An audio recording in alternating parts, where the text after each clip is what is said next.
합니다. 오늘은 조금 특별한 주제를 이야기해 볼까 합니다. 바로 한국에서 가장 빈도수가 높은 이혼 사유 중 하나인 불륜인데요. 모 언론사가 조사한 결과에 따르면 국내 불륜 인구는 약 600만 가량 된다고 합니다. 50대 이상 남자의 경우 약 51.6%가 외도를 시도한 경험이 있다고 하는데 그중 90% 정도가 들키지 않았다고 합니다. 그들은 왜 어떤 상황에서 불륜을 할까요? 시니어들이 불륜에 빠지는 상황 5위는 상대방의 조건입니다. 누구나 조건을 봅니다. 나이가 들어도 상대방의 직업과 재력의 매력을 느껴 불륜에 빠지는 경우가 많다고 하는데 여성들이 특히 돈과 권력이 있는 고위직 남성에게 끌리는 경우가 그러합니다. 남자 고소득자들의 불륜 비율이 높은 만큼 좋은 조건을 활용해 불륜에 악용하는 경우가 꽤 많은 것 같습니다. 4위는 성적 매력입니다. 상대방의 성적인 매력도 불륜을 하게 되는 결정적인 이유가 됩니다. 중장년이 되면 머리도 빠지고 신체적으로도 약해지면서 본능적으로 성적 매력을 잃어가는 것에 두려움을 느끼게 됩니다. 좀 더 젊어 보이기 위해 옷을 사입고 꾸미지만 생물학적 나이를 속이기란 쉽지 않죠. 특히 중년이 되면 남성들의 신체적 기능이 약해지면서 발기부전을 많이 경험하는데 그에 대해 아내가 치명적인 한마디를 건넨다면 남편은 무기력에 빠지게 됩니다. 중장년들은 50, 60대가 넘어가면서 인생의 공허함을 크게 느껴 그것을 해소하기 위해 더 자극적인 매력을 찾아가는 경향이 있다고 하는데요. 그 결과 젊고 매력적인 젊은 여성과 있을 때 성적으로 유능한 자신을 발견하면서 외도에 깊이 빠져들게 됩니다. 자기 존재감을 젊은 여성에게서 찾는 셈이지요. 3위는 배우자와의 갈등입니다. 불만은 결국 터지게 됩니다. 배우자와의 갈등은 불륜을 발생시키는 가장 큰 요인 중 하나인데 대화도 안 통하고 입만 열면 바가지고 서로 간 의사소통 문제에서 발생하는 배우자와의 갈등은 중년들을 끊임없이 밖으로 돌게 만듭니다. 2위는 배우자와는 다른 매력입니다. 내 배우자와는 전혀 다른 색다른 매력을 보여주는 이성에게 끌린다고 하는데요. 특히 갈등을 겪는 과정에서 배우자와 다른 성향을 가진 이성을 찾게 된다고 하는데 남편이나 아내로부터 받지 못하는 기분을 다른 이성에게 느낌으로써 자신도 모르게 불륜으로 한 발짝 다가가게 된다고 합니다. 1위는 권태로움입니다. 꼭 갈등이 없더라도 권태로움은 언제든 찾아올 수 있습니다. 삶의 공허함, 인생에 대한 회의가 겹침으로써 색다른 삶을 살고자 하는 욕구가 강해지는데 그것의 잘못된 표출 방식이 바로 불륜으로 나타나는 것입니다. 권태가 바로 그런 것이죠.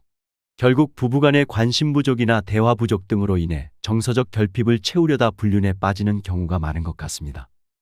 그렇다면 2023년 50대 이상 시니어들의 불륜 장소는 어디일까요? 불륜 장소 5위는 골프장입니다. 요즘 골프 즐기시는 시니어분들이 참 많은데요. 늘어나는 골프 인구만큼이나 불륜도 가지각색이라고 합니다. 스크린 골프장, 조인 라운딩, 온라인 동호회, 필드 라운딩 등 어떤 운동보다도 소수의 남녀가 함께하는 모임이 많은데요. 골프라는 운동 특성이 다른 운동보다 비용이 많이 들다 보니 돈으로 환심 사기도 쉽고 야외 운동이다 보니 함께하는 시간도 길어 정도 빨리 들고 외곽으로 벗어나다 보니 여행을 온 것처럼 마음이 풀어진다는 현실도 한몫하는 것 같습니다.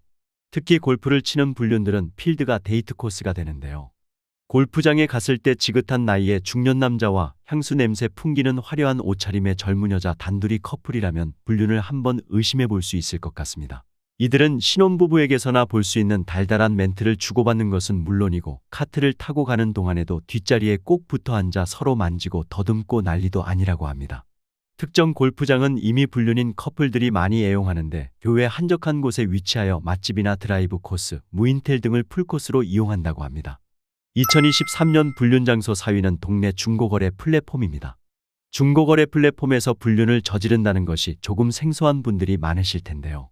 최근 중고거래 전문 앱 땡땡마켓에서는 유부녀라도 괜찮다, 같이 치맥이나 하자며 불륜을 제안하거나 일주일에 한 번 차에서 만나면 된다는 조건 만남을 유도하는 대화가 온라인에 공개되기도 했습니다. 얼마 전 이 플랫폼에서는 동네 생활이라는 서비스를 시작하면서 지역 주민들끼리 소통을 가능하도록 해 온라인 커뮤니티 기능까지 흡수했는데 동네 유명 병원이나 맛집, 명소 등을 공유할 뿐 아니라 가치해요 등의 카테고리를 통해 함께 운동을 하거나 공부, 취미생활 등을 제안하는 것도 가능해졌습니다.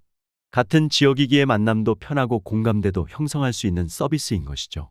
그래서 외로운 중년들이 시간이 남는데 같이 커피나 한잔하자, 같이 밥이나 먹자 등 주로 남자들이 작업을 거는데 유부녀, 미혼녀 따지지 않고 직접적인 요구를 통해 불륜 상황을 만들게 됩니다. 동네 범위를 크게 잡아 일부러 집에서 떨어진 먼 곳까지 원정을 간다고 하는데, 이처럼 최근 플랫폼을 악용하는 불륜 사례들이 다수 보고되고 있다고 합니다. 2023년 불륜 장소 3위는 오픈 채팅방입니다. 요즘 다들 많이 이용하시는 노란색 메신저의 오픈 채팅방을 말하는데요. 시대가 변하면서 불륜 방법도 변화해왔습니다.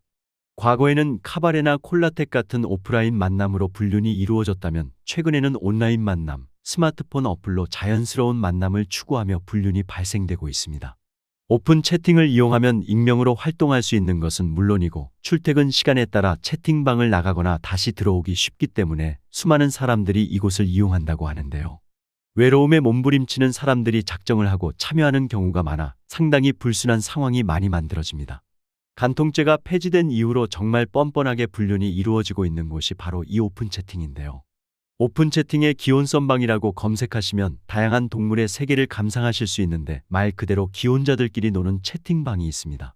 주로 번개 모임과 정기 모임을 통해 불륜이 이루어지는데, 이러한 채팅방은 전국에서 거의 없는 지역이 없을 정도라고 합니다. 2023년 불륜 장소 2위는 캠핑장입니다. 예전 한 TV 프로그램에서 남편의 차박 캠핑장 불륜에 대한 사례가 나와서 많은 분들의 분노를 유발했던 사건이 있었습니다. 평소 야근과 출장 등의 회사 업무로 바빴던 남편이 어느 날부터 아이를 데리고 캠핑장을 가는 날이 많아지며 아내는 조금씩 의심을 하는데요. 친구와 함께 캠핑을 하러 간다던 남편은 알고 보니 캠핑장 내에서 불륜녀와 함께 좋은 시간을 보내고 있었던 것이죠.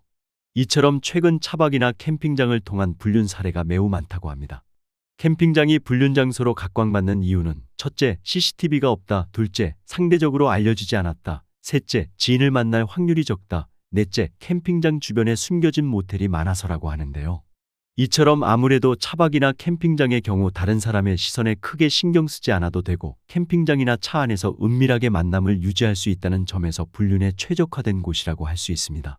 출장이나 친구와의 여행을 핑계로 2대2, 3대3 짝수에 맞는 사람들이 참여하여 저녁에 술도 마시고 고기도 구워 먹고, 텐트에 들어갈 때는 각자 짝들과 들어간다고 합니다.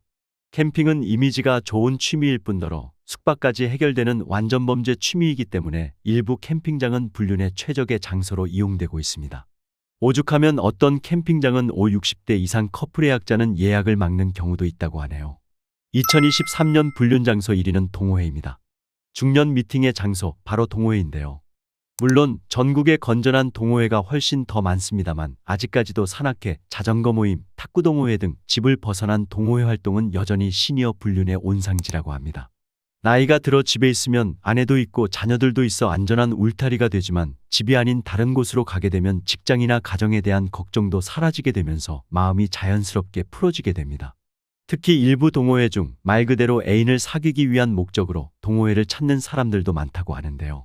요즘 일부 등산 동호회 카페 중에는 유부녀, 유부남이 만나는 산악회라는 이름으로 모임을 진행하는 곳도 있고, 이러한 모임에서는 회원들끼리 들키지 않고 불륜을 저지르는 방법들을 공유하기도 합니다.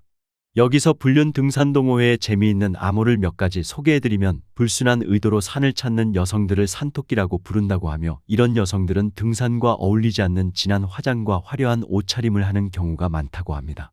이런 불순한 목적으로 산에 온 여성들을 만나러 온 남성들을 산토끼 사냥꾼이라고 부르는데요. 사냥꾼들은 산에 온 여성에게 사진을 찍어주겠다, 힘드니 손을 잡아주겠다, 이 식물 이름 아느냐며 접근한다고 합니다. 이렇게 불륜을 목적으로 산에 온 남자들과 여자들 모두 2~3명씩 몰려다니며 상대방을 탐색하고, 그러다가 서로 마음에 맞는 짝을 찾으면 서로의 목적이 달성되었기 때문에 산 정상까지 올라가지 않고 중간에 하산한다고 합니다. 여기서 한 가지 재밌는 사실은, 애인을 찾기 위해 불순한 목적으로 등산을 하는 남성들의 경우 한쪽 바지를 걷고 있으면 아직 짝을 못 만났다는 의미라고 하네요. 불륜으로 이어진 부부는 결혼 생활이 그다지 오래 가지 못하는데, 불륜으로 시작한 만큼 서로에 대한 신뢰도가 높지 않기 때문에 작은 일에도 서로 의심하기 쉬우며, 조그마한 틈이 생겨도 걷잡을 수 없는 갈등이 심화되고 다른 정상적인 부부보다 쉽게 이혼하게 됩니다. 본인들 스스로가 떳떳하지 못하다는 사실을 잘 알기 때문에 신뢰감이 그만큼 낮아질 수밖에 없는 것이죠. 따라서 불륜은 처음부터 절대로 하지 않는 것이 좋습니다. 오늘 내용 재미있게 보셨나요? 재미있게 보셨다면 주변 지인분들께도 오늘 영상 많이 공유해 주시고요. 저는 다음 시간에 시니어분들께 더욱더 도움되는 정보로 다시 찾아오겠습니다. 오늘도 끝까지 시청해 주셔서 감사합니다. 갑자기 추워진 날씨에 보일러를 켜는 분들이 많아지고 있습니다. 하지만 한편으로는 고물가, 고유가로 인해 난방비 폭탄을 맞지는 않을지 걱정도 많으실 텐데요.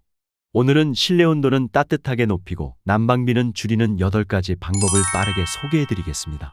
첫 번째는 우리 집 보일러부터 다시 보자입니다. 난방비를 조금이라도 줄이고 싶다면 먼저 우리 집 보일러부터 확인을 하셔야 합니다. 노후된 보일러를 바꾸는 것만으로도 월 3만 원의 난방비 절약 효과가 있는데요. 보일러는 오랜 시간 가동하게 되면 에너지 소비도 많아지고 보일러 오염 물질로 인해 초미세먼지가 발생하기도 합니다. 우리가 흔히 알고 있는 콘덴싱 보일러는 버려지는 높은 온도이열을 재사용해서 에너지 효율을 높여 연료비 절감에 탁월한 보일러이며 미세먼지를 비롯하여 유해가스를 줄여 친환경 보일러라는 별명도 가지고 있습니다. 당연히 유지 비용을 절감할 수 있어 경제적으로도 효과적입니다. 10년 이상 노후된 일반 가정용 보일러는 친환경 콘덴싱 보일러로 교체 시 정부에서도 지원금을 받으실 수 있는데요. 혹시 보일러를 교체하셔야 하는 분들은 지자체마다 남은 예산이 다르다고 하니 반드시 지자체에 문의해 보시기 바랍니다. 또한 보일러를 주기적으로 청소하고 점검을 받는 것은 안전을 위해서도 에너지 효율을 높이는 데 있어서도 꼭 필요한 부분이라는 점 참고하시기 바랍니다. 두 번째 방법은 외출 시 보일러를 외출 모드로 전환하는 것입니다. 개별 난방인 가정에서는 나가실 때 외출 모드를 하고 나가시는 것이 좋습니다. 완전히 보일러를 끄고 나가시게 되면 집에 돌아와서 보일러를 재가동할 때 저맛이 사용되는 에너지 양이 많아지게 되는데요. 자동차도 처음 시동을 걸 때 기름이 많이 들어가는 것 알고 계시죠? 보일러도 마찬가지입니다. 온수관에 물이 완전히 식어버린 상태에서 다시 데우기 위해서 에너지를 많이 쓰다 보니 난방비가 많이 나오게 되는 것입니다. 따라서 장시간 집을 비우시게 된다면 동파 방지를 위해서라도 반드시 외출 모드로 해두시는 것을 권장드립니다. 보일러를 오랜 기간 사용하지 않으신다면 보일러 내부의 물을 완전히 배출시켜 주시는 것도 좋은 방법이 될 수 있으니 이 부분도 참고하시기 바랍니다. 세 번째는 보일러 배관을 청소하는 것입니다. 10년 이상 노후된 보일러의 경우에는 난방 효과가 떨어질 수밖에 없기 때문에 난방비 부담이 커지게 되는데요. 이때에는 배관 청소가 필요한 경우가 많습니다. 보일러를 가동해도 전처럼 따뜻하지 않다거나 보일러를 얼마 돌리지 않았는데 난방비가 갑자기 많이 나온다면 반드시 보일러를 점검해 보셔야 합니다. 온수배관의 공기가 차도 잘 돌지 않기 때문에 난방수를 2, 3년에 한 번씩 주기적으로 교체해 주시는 것이 좋으며 이렇게만 해도 약 20% 이상의 난방비를 절약할 수 있습니다. 네 번째는 가습기 사용하기입니다. 가습기가 난방비와 무슨 연관이 있냐고 생각하실 수 있는데요.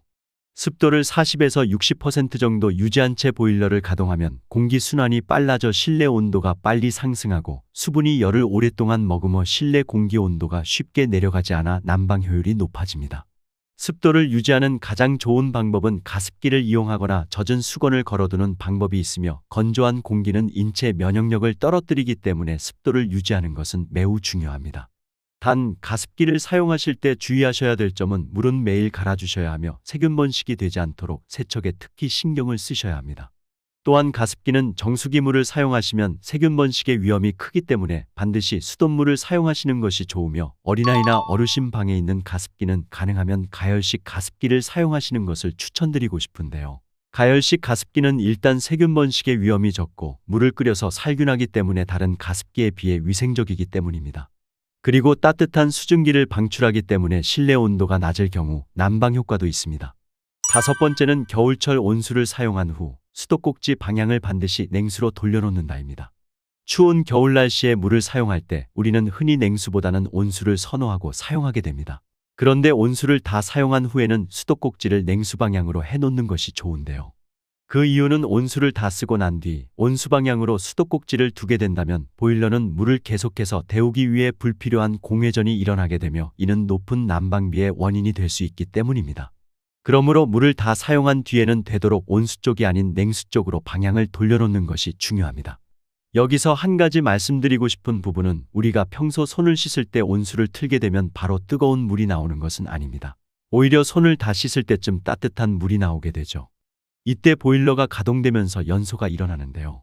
따뜻한 물은 나오지 않고 사용을 중지해도 바로 보일러가 꺼지는 것이 아니라 일정 온도가 올라갈 때까지 계속적으로 가동되어 난방비가 많이 나오게 되는 것입니다. 그래서 물을 다 사용한 뒤에는 되도록 온수 쪽이 아닌 냉수 쪽으로 방향을 돌려놓는 편이 좋습니다. 여섯 번째는 보조 난방 기구를 사용하는 것입니다. 집에서도 보조 난방 기구를 활용하시면 실내 온도를 빠르게 높여줄 수 있으며 에너지 효율을 높여줄 수 있기 때문에 난방비가 절약될 수 있습니다.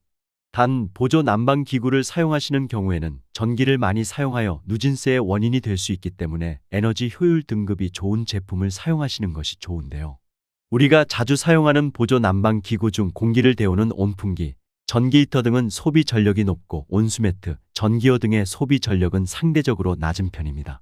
그리고 전기 난방 기구를 방 한가운데에 놓으면 방 안이 고루 따뜻해진다고 생각하기 쉬우나 실제로는 창문 가까이 놓되 창문을 등지게 하는 것이 좋은데요. 창문으로 새어 들어오는 찬 공기가 데워져 집안 전체에 온기가 퍼져 나가기 때문입니다. 또한 찬 공기는 아래쪽으로 가라앉고 따뜻한 공기는 위로 떠오르기 때문에 난방기구는 바닥에 놓고 사용하면서 아래 공기를 데워 대류시키는 것이 좋습니다. 직접 열을 내진 않지만 바닥에 카펫이나 단열 매트를 깔아서 보일러로 따뜻해진 바닥 온기를 오랫동안 지속하며 난방 효율을 높이는 방법도 효과적입니다. 7번째는 단열에 신경 쓰기입니다. 겨울철 열 손실이 높은 곳은 외벽과 창문 쪽이 가장 심하다고 합니다. 아파트의 경우에는 외벽보다는 창문이 열 손실이 많기 때문에 요즘은 대부분 이중창으로 되어 있는 경우가 많은데요. 이때 집안에서 빠져나가는 열기만 잡아줘도 에너지 낭비를 줄일 수가 있습니다. 뽁뽁이나 단열 필름, 문풍지, 방풍 비닐을 창문에 붙이는 것만으로도 실내 온도를 약 2에서 3도 정도는 올려주는 효과를 가지고 있다고 하니 꼭 활용해 보시기 바라며 특히 창문이 많은 아파트의 경우 커튼을 사용하시면 좋은데요.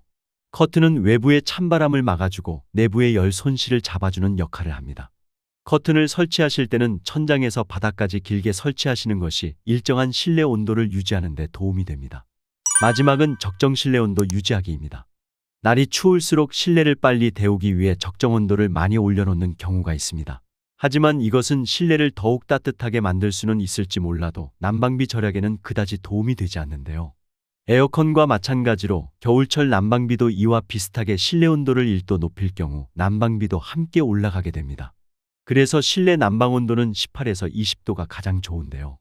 실제로 겨울철 실내 온도를 1도만 낮춰도 난방비를 최대 9% 절약할 수 있다고 합니다. 그 이상의 높은 온도로 설정할 경우 실외와 온도차가 커지면서 난방비가 15% 이상 올라가며 건강에도 좋지 않은데요. 또 온도 차이로 인해 성해나 결로가 생길 수도 있고 감기에도 쉽게 노출될 수 있습니다. 그렇기 때문에 실내 난방 온도는 적정 수준으로 맞춰도 돼 수면 양말 및 수면 바지, 내복 등 난방용품을 함께 사용하면 체감 온도를 약 2.2도가량 높일 수 있으므로 난방비 절약과 건강에 도움이 되며 이때 실내 환기도 주기적으로 하는 편이 좋습니다. 마지막으로 겨울철 환기 방법을 잠시 소개해드리면 겨울에는 추워서 환기를 게을리하시는 분들이 많은데요. 공기질 관리를 위해 최소 10분 이상 3회 환기를 시켜주시는 것이 좋습니다. 춥다고 환기를 하지 않으면 실내의 이산화탄소와 유해물질이 쌓이기 때문에 오히려 건강을 망칠 수 있다는 점 참고하시기 바랍니다. 오늘 제가 말씀드린 방법 중 한두 가지 이상은 꼭 가정에서 활용하셔서 난방비는 줄이고 따뜻하고 건강한 겨울 보내시면 좋겠습니다. 오늘 내용 도움이 되셨나요? 도움이 되셨다면 주변 지인분들께도 오늘 영상 많이 공유해 주시고요. 저는 다음 시간에 시니어분들께 더욱더 도움되는 정보로 다시 찾아오겠습니다. 오늘도 끝까지 시청해 주셔서 감사합니다.